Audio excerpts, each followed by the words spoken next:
Grab your clan robes and your snow shovels. Today, we're heading to the nation's capital. We're gonna see a movie so funny it actually brought the house down. No, really, people died.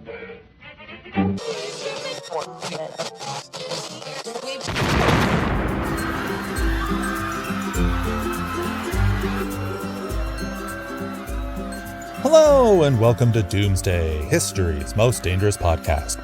Together we will rediscover some of the most dramatic, bizarre, and awe-inspiring, but largely unheard of or forgotten disasters from throughout human history and around the world. On today's episode, we'll be covering our most claustrophobic catastrophe to date, combined with the most physically dramatic weight loss strategy you've ever heard of. This is not the podcast you play around your kids, or while eating, or even in mixed company. But as long as you find yourself a little more historically engaged and learn something that could potentially save your life, our work is done. So with all that said, shoo the kids out of the room, put on your headphones and safety glasses, and let's begin. Before World War I, America was culturally and psychologically still very much stuck in a 19th century mentality. But war can do strange things to people. The war was horrific. Men lived in trenches. It was muddy. It was stressful. It was uncomfortable. The toilets overflowed. No one slept. The only upside was, as we said before, World War I was the war to end all wars. Now that America was never ever going to find themselves in an armed conflict ever again, it was time to shake off all that horror. The 1920s was the time to make America great. A land free of immigrants, people of color, and filthy Catholics. Did you know that more than 30,000 members of the Ku Klux Klan once marched down in a parade on Pennsylvania Avenue right in front of the Capitol buildings?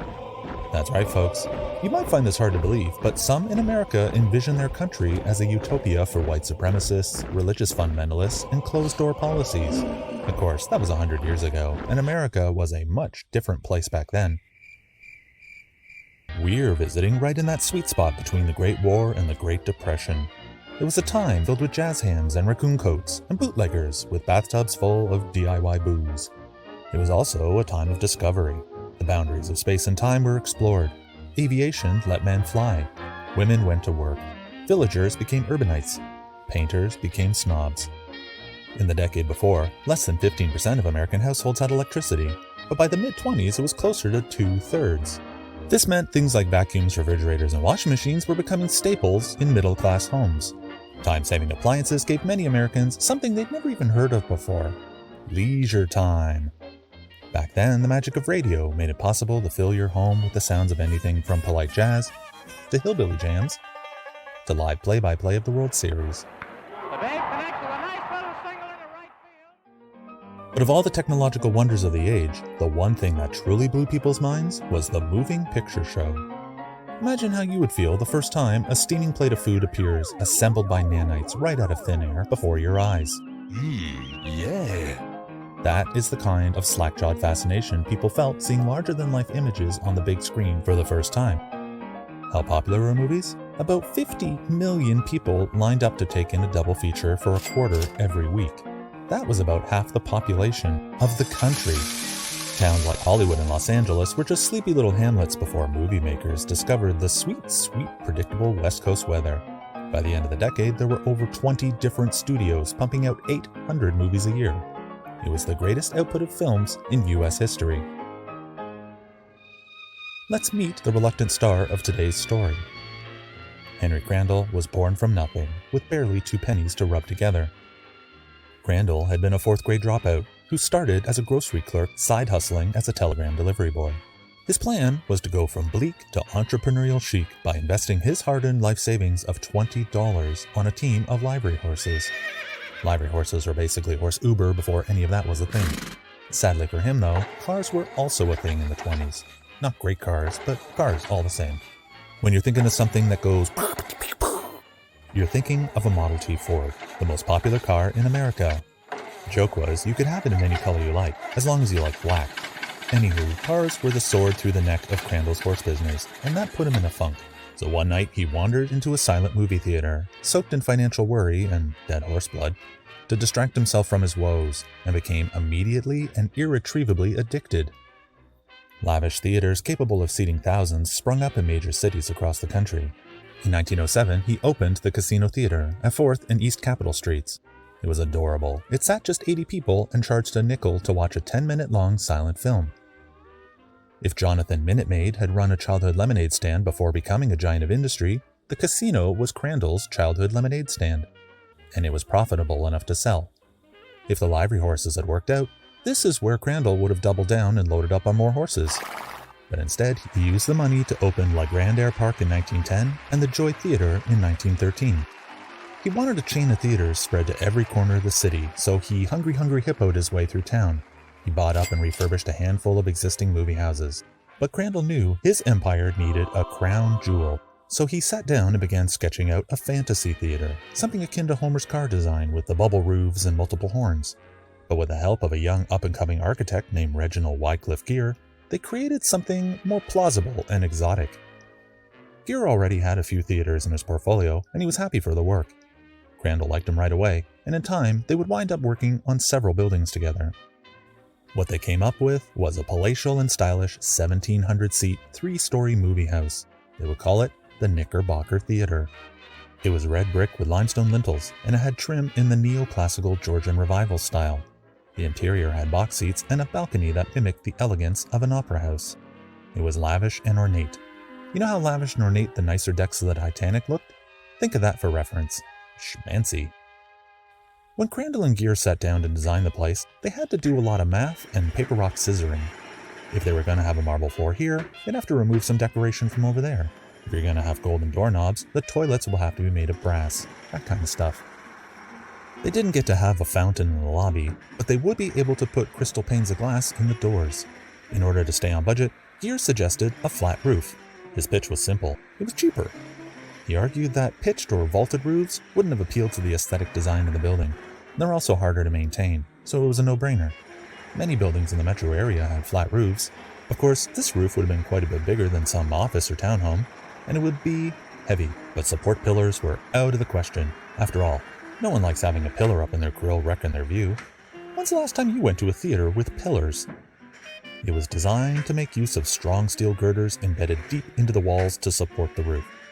But of course, if you're going to have a strong roof, you're going to need to offset the cost by building somewhere geographically unhelpful. The property they bought was at the corner of 18th and Columbia Road in the Adams-Morgan neighborhood. This intersection is met diagonally by another road, and all this gave the building a unique, slightly wedge-like architectural shape. Construction of the Knickerbocker Theatre began in 1915. It was the largest and most modern motion picture theater of the time. At its grand opening in 1917, a slew of silent-era stars were recruited to make personal appearances, as a sold-out audience packed in to watch a sewing documentary called Betsy Ross. On the evening of Saturday, January 28, 1922, several hundred people fought their way through the snow to visit the Knickerbocker. I say fought their way because beginning the day before, a massive snowstorm appeared out of nowhere. I say nowhere because weather forecasters are, and have always been, history's whipping posts. Snow fell from Friday afternoon through much of Saturday with no real good way of predicting it in advance. Everyone had been caught off guard, including the forecasters. Thing about forecasting, the reality is weather can be intensely chaotic and complex and very hard to understand, let alone predict. But forecasting is the only job that you can keep when you're wrong at it 75% of the time. No one in any news organization wears a bigger target for abuse than the weather reporter. They have said that if the predicted temperature is a few degrees off or snow doesn't quite add up to what they said, they will endure anything from profanity to death threats. Even with the massive computing power of modern supercomputers that can consolidate trillions of data points on atmospheric conditions, modern weather forecasting still gets it wrong. And bearing in mind the accuracy of forecasts are better today than they've ever been in human history, you can only imagine how bad they were 100 years ago. In 1922, they were road testing a new system called weather prediction by numerical process. It was one of the first times data and mathematics had been applied to weather prediction. But it was applied the way you pick horses at a track. It wasn't much better than the way people used to sacrifice animals to weather gods, but it's what they had. On the 27th, the Friday, when the storm was first settling in, the paper said, snow or rain, probably tonight and tomorrow. Maybe precipitation tomorrow, maybe not? What does that even mean? It sucks, but it feels like it's less disappointing than hearing it's going to be 27 and sunny when it turns out it's not. Their open-ended approach feels somehow more forgivable than when you open 3 different weather apps and get 3 very specific but contradictory predictions. The storm crept up on the mid-Atlantic states from the south, moving slowly northeast up the shore. Snow fell without a sound, icing everything as smooth as a cake. It already coated more than 22,000 square miles, or 58,000 square kilometers, but instead of paint rolling white all the way to Canada, it met up with a colder air mass and it stalled out over the DC area. Newspaper headlines screamed, "Capital is snowbound," which was bad news for anyone trying to travel by car, or rail, or foot. And kyonophobics? Yep, fear of snow. It's a thing. But the storm was loved by kids and the upper crust of society, who were finally catching a break from all the recent wall-to-wall coverage of their scandalous extramarital affairs, which again only points out what a different place Washington was 100 years ago, practically unrecognizable to the modern eye. Transportation in the nation's capital was severely affected. Hundreds of automobiles were stalled out in the snow. Bear in mind, stop signs and traffic lights were barely things yet. Driving in the early 1900s was more like a slow-speed extreme sport. Here's 3 things you need to know about cars back in the day.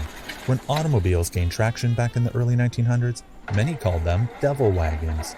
They were noisy and unpredictable in their movements, which seems a bit weird for a car. Second, women. Women shouldn't be allowed to drive them.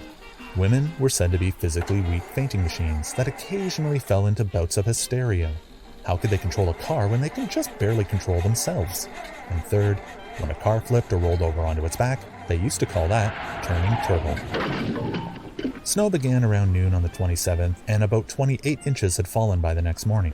Washington hadn't seen a storm this large since 1899. The Washington Evening Star searched the Weather Bureau's climatological records to see how the two measured up, but found that the records for those years had gone missing.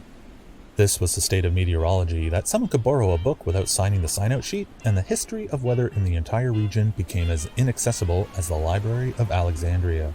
But when the records were finally located, it was confirmed. This storm had dumped the largest amount of snow ever for a 24-hour period since the beginning of record-keeping. The observing site in DC reached 28 inches, but a few miles to the north in Rock Creek Park, they measured 33.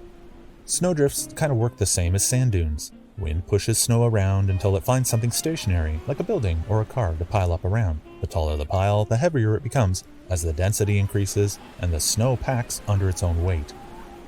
Washington is famous for its stationary objects. Drifts built into 16-foot tall mountains of snow. The Capitol building was buried in snow that rested as high as the tree branches outside. Until the storm had stalled out over the city, temperatures in Washington had actually been quite mild for January, reaching as high as 53 Fahrenheit or 12 Celsius. Not bad for January. A stationary high-pressure system north of New York State pulled the storm slowly east-northeast out to sea, where it was never seen again. Now that the storm had ended, the temperatures returned. Here's the thing. Around 10 inches of snow had already melted, although it's actually more accurate to say 28 inches of snow had warmed and condensed by 10 inches. There is a distinction, and we'll come back to it. Now yes, snow, but it was Saturday night, and that meant comedy night at the Knickerbocker. Comedy night was the most popular night of the week, snow or no snow. But to be clear, plenty of snow. As many as 1,000 people braved their way through the elements to buy their tickets and pack into the Knickerbocker Theater. As guests arrived, the marquee glowed warmly and welcoming. Tonight's offering was the comedy Get Rich Quick Wallingford, a silent movie starring George M. Cohan and featuring the comedic debut of comedian Jimmy Durante, rosacea pioneer, and the ha-cha-cha guy if you're old enough. The movie was described as such, a cheerful account of the rise and fall of an American business buccaneer. 2 swindlers arrive in Battlesburg and con the local townsfolk that they are wealthy businessmen. They use the town's money to establish plans for a factory to produce carpet tacks and set off a major real estate boom. Just as they're about to leave town with their ill-gotten money, they receive a genuine order for a large supply of tacks. That's right. They decide to marry local girls and settle down in Battlesburg. I'd slog through the snow too. Silent films were big business in the 20s, like we said. Crandall found that a nice differentiation in his establishments was to have the movie accompanied by an actual live orchestra, setting the tempo for each scene. Orchestra jobs in theaters were becoming a huge draw, even for celebrity musicians. Ernesto Natalio was the conductor of the Knickerbocker Theater Orchestra, and he was no slouch. Some claimed he was one of the top band leaders in the country. He'd performed in concerts that drew 10,000 people or more. Of course, when 10,000 people will come out to watch somebody dance on a flagpole, it's hard to really say what counts as a real draw at the time. Ernesto's had his worry about the show that night. It was his job to synchronize the music with the action of the film. It was the biggest night of the week, and this made it kind of a bad night for a snowstorm. Many of his musicians lived outside the city, and he worried that most would be stranded at home. His brother Orest was a violinist and French horn player. He could help, but Ernesto was so desperate, he even phoned violinist Joseph Beale, who lived within walking distance, but was kind of on his honeymoon, so he felt pretty bad about it. 11 of their total 18 members made it in that night. So imagine this. You're out with your best girl or gal or guy or whoever, out for a walk, taking in the scenic splendor of a neighborhood coated in snow, reduced to featureless shapes glowing warm beneath a blanket of white. Beautiful, right? You look into their eyes, and they say, "Have you ever stopped to wonder just how heavy that snow is, or how much weight it's putting on the roof?" You should marry that person as soon as you can. They're very smart. If you want to impress them, you can tell them that contrary to popular belief, snow is not frozen rain. It's frozen water vapor, and the reason it's so lovely is that it's actually very dry. Fluffy snow contains as much as 97% air. Now, as a rule of thumb, 1 square foot of snow that's 1 inch in depth weighs about a pound. That means if you have a 1-inch dusting on a 1,000-foot square roof, it's now holding up an additional 1,000 pounds. The bigger the roof, the more stress snow can put on it. Warm air rises, which means the warmest part of your house is generally the roof. Snow in direct contact with your roof can melt and then refreeze, and 1 cubic foot of ice can weigh 57 pounds. Here's the thing though, snow weight is really inconsistent. We describe snow as light and beautiful and billowy and made of mostly air, but warm snow is wet. And did you know that wet is actually short for weight? Depending on how wet it is, it can weigh anywhere from 1 to 21 pounds per cubic foot extra. So how much should a roof be able to hold? Let's consult the building code guidelines. I only have the 2012 International Building Code, which says the buildings need to be able to support a snow load of 35 pounds. At the Knickerbocker, theater employees had talked about removing the snow from the roof, but had decided it would be fine. If they had bothered to even go up there, they would have realized the roof had been holding 28 inches of wet snow. That is anywhere up to 588 pounds of snow per square foot. And if we're safely and conservatively assuming the floor plan was at least 5,000 square feet, that would be like trying to support the weight of a half-dozen blue whales. No thanks. Shortly before 9 p.m., the Knickerbocker Theater's orchestra was playing during intermission as the crowds milled about, stepping outside for a nip of hooch or to suck on a stogie, although marijuana and heroin were also popular choices. As the orchestra swelled, management dimmed the lights, and the audience returned to their seats. As the lights dimmed for the final time, the crowd hushed in anticipation. As the movie began its second half, the screen flickered back to life. As the conductor raised his baton to strike up the band, a cloud of dust slowly descended upon them. Most of the men, women, and children in the audience didn't know what was happening and stayed in their seats to continue watching the film. Before long, a loud noise, some described as hissing, filled the room and all ears were drawn upwards. It was the ceiling, but it wasn't hissing, it was ripping. By 9:10, a large crack appeared in the ceiling above the orchestra pit and raced across the room to the opposite wall. The ceiling, weighed down from all the snow, had begun to split apart down the middle.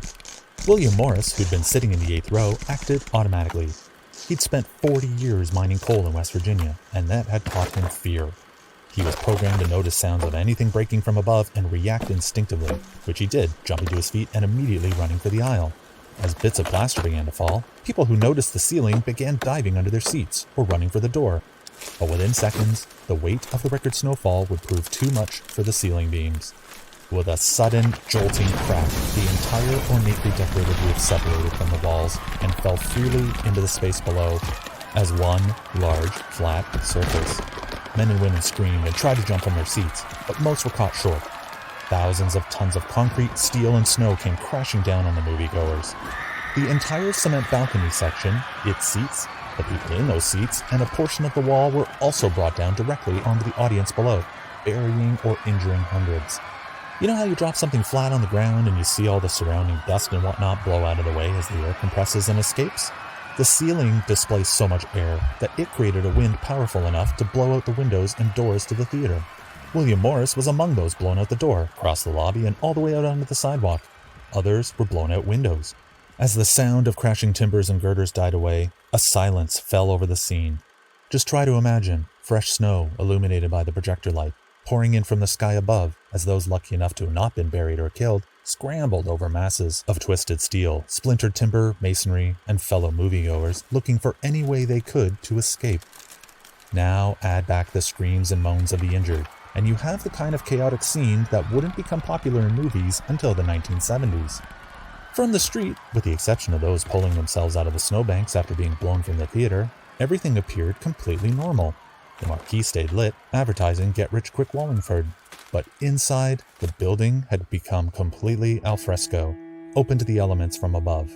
One man who stumbled outside said that no description of the scene could convey the awfulness. George Brody had entered the theater just moments before the roof collapsed and gave the following account. I grabbed for my hat and coat and the next minute found myself flat on my face with something weighty on top. I lay still for about 5 minutes when I noticed at the side of me a girl with an arch or pillar resting upon her. I tried to pull it off, but I couldn't move it. Then I started working my way slowly in some direction, and with 4 other fellows, we saw a hole with light shining through. The next thing I know, I was on the street, but I don't know how I got there. It was a frightful sight within, nothing but moans, cries, and darkness. The first responder on the scene was Dr. Joseph F. Elward, a physician who had been making a house call nearby. When he arrived, barely understanding what was happening, the first person he treated was a man whose arm had been torn off completely at the shoulder. He was in shock and didn't even realize it was gone. People nearby during the collapse rushed to help, bringing blankets, lanterns, coffee, and hot food. Many pulled people from the lobby, frantically attempting to do what they could. One woman had the presence of mind to swim upstream against the crowd running towards the scene. She found the nearest phone and immediately called the operator. There was no such thing as 911 before 1969, so she explained the scene and the operator spread the alarm. Before long, other doctors and police officers were arriving to help. Father Carroll of St. Patrick's Parish stood ready to offer last rites. Word spread quickly, and relatives of people desperate to get inside and self-appointed volunteers ran through the ruins calling out for missing friends and family lost in the rubble. This is exactly the kind of empathy and help your fellow man spirit that makes America such a great country. But in this specific kind of disaster, it actually made things more dangerous. It took a while for first responders to get control of the scene. Having so many people pouring over the fallen debris only added extra weight. With no way to see beneath the rubble, there's no way to say exactly what was holding up any particular part. At best, the debris had found a comfortable resting spot, but any extra weight or movement could cause it to shift or crumble, further injuring or killing those people trapped beneath. The victims had to endure an agonizing wait until workers from the Fuller Construction Company could arrive with hydraulic jacks, settling torches, and equipment to clear the area. Fire engines and other heavy equipment were delayed. The streets were nearly impassable in places due to snow and other trapped vehicles. A fleet of ambulances from the Walter Reed Medical Army Center and volunteer taxis were thankfully able to reach the scene and began ferrying the injured away. One of them was a 15-year-old boy who just almost made it out of the theater when the roof at the entrance collapsed and pinned his legs. Oh, come on, man. That's why you don't victory dance until you're past the end zone. They managed to raise the piece that pinned him with automobile jacks just enough to free him. Army staff stationed at Fort Myer became stuck in the snow. Their commander, George S. Patton, sent an officer back to the base to bring mule teams to pull their trucks. Because of this, they arrived much later than the Marines, who had arrived on foot and received most of the praise and credit in the press for having made so many rescues early on. The Army had been left with the job of dismantling rubble and removing bodies. Patton complained bitterly about finding a headless woman and that the rest of the bodies were purple and squished to about 4 inches thick. His wife screamed at him because, and this is a true story, he was complaining about it to his kids, at dinner no less. By midnight, cranes and other heavier rescue equipment and a crew of 200 had assembled. Within hours, that number would balloon by another 600, each trying to be helpful in any way they could, and for the most part, that was the agonizingly slow and careful removal of debris. The air was filled with the sounds of saws and the shouts of rescue workers. Beams and ceiling, too heavy to lift as a single piece, needed to be painstakingly cut with special care not to make things worse for the people trapped beneath. Standing on the rubble added weight, like we said. Cutting through debris could release pressure on certain parts, increasing pressure on other parts. Anything they did to try to help could destabilize the space beneath where the survivors were trapped. That's the catch-22 with this kind of disaster. They needed the debris out of the way to save the people beneath, but moving the debris greatly increased their chances of dying horribly. Would you know what to do if you were in a building that collapsed? And I don't mean like the know your exit strategy. I mean like, am I growing? Nope, that is the ceiling coming to meet me. First, forget everything you know and remain calm. For real, I know that's easier said than done, but if you panic, your brain will be flooded with chemicals that you make think not so good. You're not only going to want to keep your head on straight, you're going to need to do something completely counterintuitive here. You've been taught since you were a kid that if you're indoors and things get wiggly, you're supposed to stand in the doorway or dive under the strongest piece of furniture you can find. But here's the thing about that. If a ceiling falls, it's going to want to crush everything flat. What you're actually going to want to do is lay beside the strongest piece of furniture you can find. Unless that furniture is hundreds of years old and made so strong and dense that you couldn't even burn it, it's not necessarily going to hold the weight of a ceiling. It'll likely press as flat as it can with you underneath. But its flattened remains will hold up the ceiling in a small space beside it called the triangle of life, and you want to be in that triangle. If your kids are all, "When am I ever going to use geometry?" Tell them about the triangle of life. It could save a life. I'm trying to think of the word to describe how children were treated back in the 1920s. It's not disposable. Well, anyways, back at the theater, a small boy was volunteered to be sent into the wreckage, squeezing through holes between the fallen concrete slabs to determine who was dead and deliver water and pain pills to those who weren't. A backup child was selected, just in case. Those little boys would grow up to be perfectly normal and untraumatized by their experience because of the proud role mental health care plays in North American medical culture. If you're thinking, there's no need for that level of sarcasm, then you're probably also observant enough to see how many disasters in this series have related back to the disregard and failure of systems regulating basic and fundamental needs. Very few disregarded and underserved systems will prove as disastrous in the years to come as the deprioritization of mental health care, though. It was bad 100 years ago, and it's shamefully inadequate 100 years later. Rescuers not only had to cut through and remove the cement, they also had to work around and cut the heavy wire screening that held the ceiling's plaster together. If you've never heard of rebar, basically engineers figured out a long time ago that concrete could be made much stronger and safer by adding bars of heavy wire or metal throughout, acting like a kind of internal bracing or a skeleton. Getting through it was painstaking work and no easy task. And that was just the roof. Once it was removed, they then had to chisel through the cement structure of the balcony itself to rescue those who had been seated on the first floor. This wouldn't be done until the following afternoon, more than 12 hours away. More than 12 hours in the dark, breathing dust for air, no light, no way to help yourself, no reason to believe you will survive. Buried alive. Claustrophobia is one of the most common phobias, an intense fear of tight or crowded spaces. It's a situational phobia, although people suffering from it might argue that the symptoms make it feel more like a panic disorder. And anyone pulled from the rubble that day could have very easily developed it. Many of those being pulled from the rubble were dead or barely conscious. Many had limbs inextricably pinned between pieces of heavy debris. I say inexplicably because I didn't want to say impossible to disentangle or separate. Crush injuries, as serious as they sound, are stranger and more deadly than you'd think. Without getting super gross about it, your cells and muscle tissues contain chemicals, some good, some not so much. After being squeezed for more than 4 hours, the cells can die and release those chemicals, and sometimes, rarely though, so don't panic, they can lead to renal failure or heart attack, among other terrible organ failures. Another sad reality about this kind of disaster is, in order to save a life, desperately close to slipping away, but still pinned by debris, the hard choice of forced amputation was often necessary. Knock knock. Who's there? Local hospitals filled quickly with the injured. Many hotels and nearby homeowners also opened their doors to the victims, while others provided respite for exhausted or emotionally overcome rescue workers. The collapse had begun over the orchestra, and it's one thing to be suddenly and unexpectedly confined into a dark, cramped space, but it's quite another to find yourself sharing that space with a tuba. As the debris was removed, 6 of the 11 members of the orchestra were beyond help, including Ernesto Natalio, who had been killed instantly. His wife loved watching him perform and had been in the audience that night. She'd been injured, but not severely, and was whisked away to a hospital. Later that night, she was told her beloved Ernesto was still alive, but this false hope was the result of a cruel mislabeling, a typo. Ernesto had been killed. It was his brother Orest who was still alive. She collapsed when she learned the truth. Orest had been injured when a falling beam chopped his arm off. Arm reattachment surgery wouldn't happen until 1962. Not that it would have helped anyway.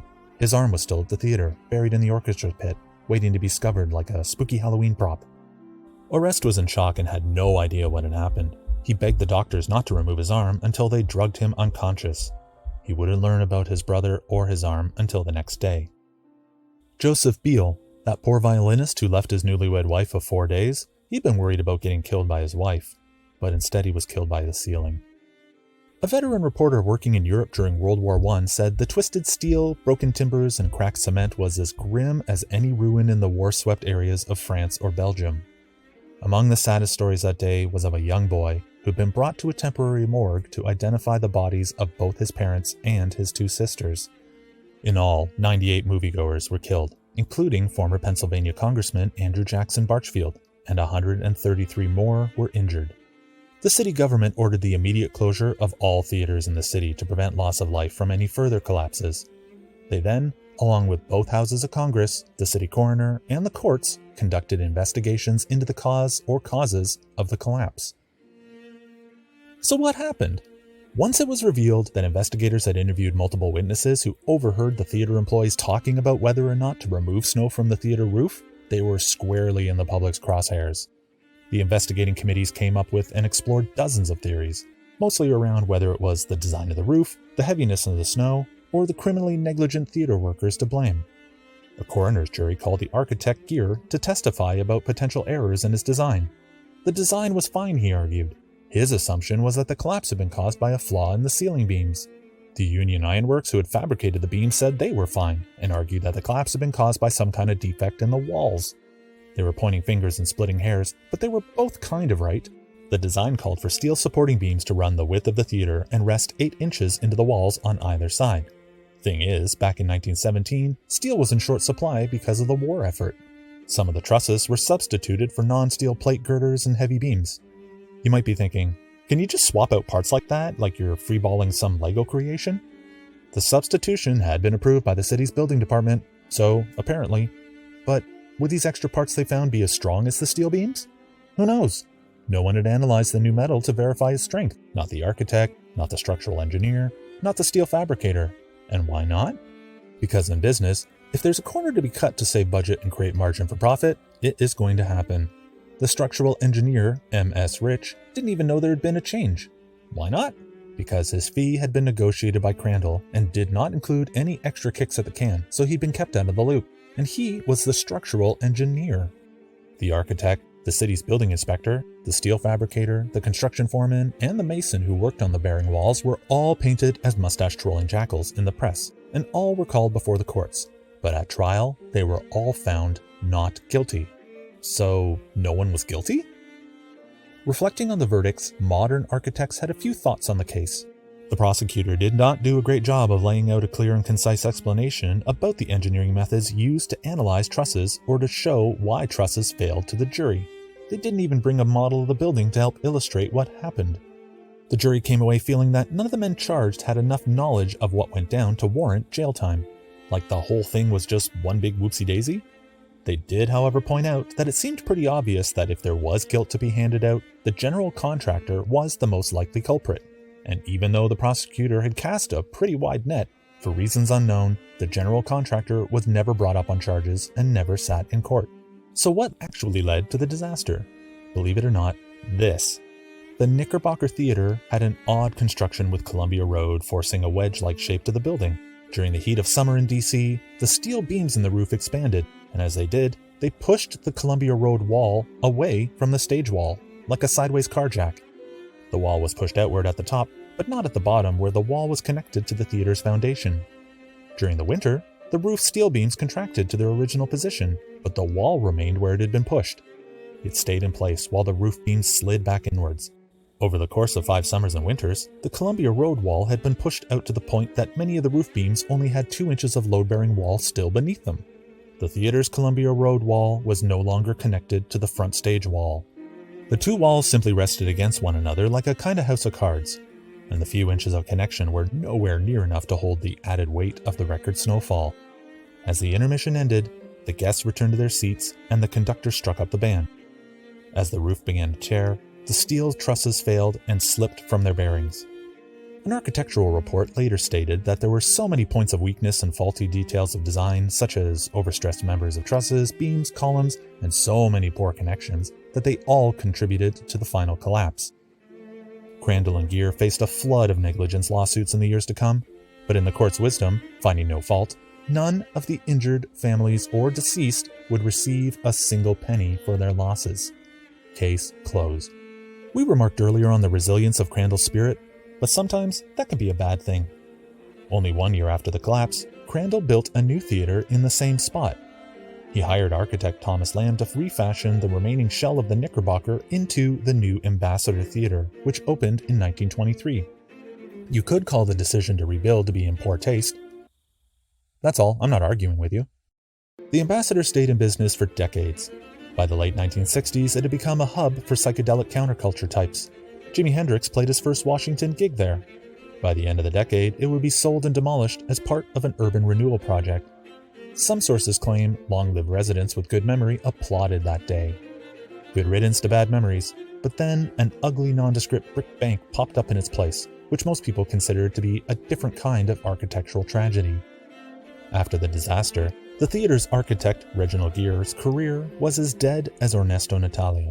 Even though official inquiries exonerated him of any fault in the collapse, no one would hire him. Despondent at the loss of his career, he took his own life in 1927. Around this time, Crandall sold his beloved theaters. At the height of his career, he had owned 18 of them across Washington, Maryland, and the Virginias, each more elegant and opulent than the last. Now, out of the business that had been so good to him, he used his wealth to create a public service and educational department. He believed that theaters should function as community centers and offered them up as space for educational, cultural, and religious activities when not showing movies. But within 10 years, his millions were gone. Crandall was bankrupt.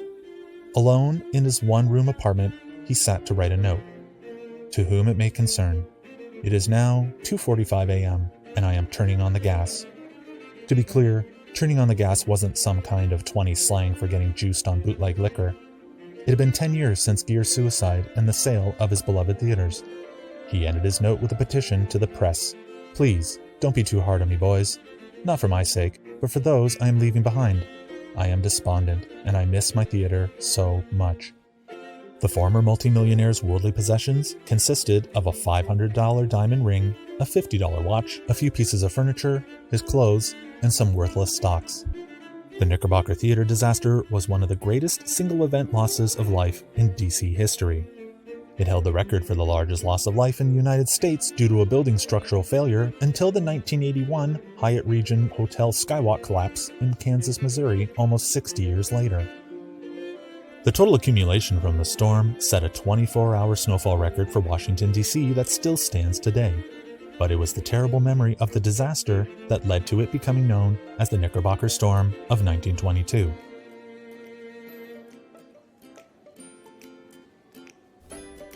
As for the Knickerbocker, we never really learned whether it was stupidity, neglect, cheapness, or laziness at the heart of the disaster. If you made a Venn diagram, the point of overlap would be bad decision-making. The real danger of bad decisions is that, once made, they just sit there, waiting to be exposed. The Knickerbocker's design flaws waited for an unprecedented and historic weather condition to make themselves evident. I was going to say make themselves known, but along the way, people knew what they were doing. They simply didn't care. On a more serious note, we discussed suicide in this episode. If you or someone you care about is experiencing thoughts of self-harm or suicide, please understand that there are many, many resources and people who want to help. Suicide doesn't end the chances of life feeling worse, it only eliminates the possibility of it getting better.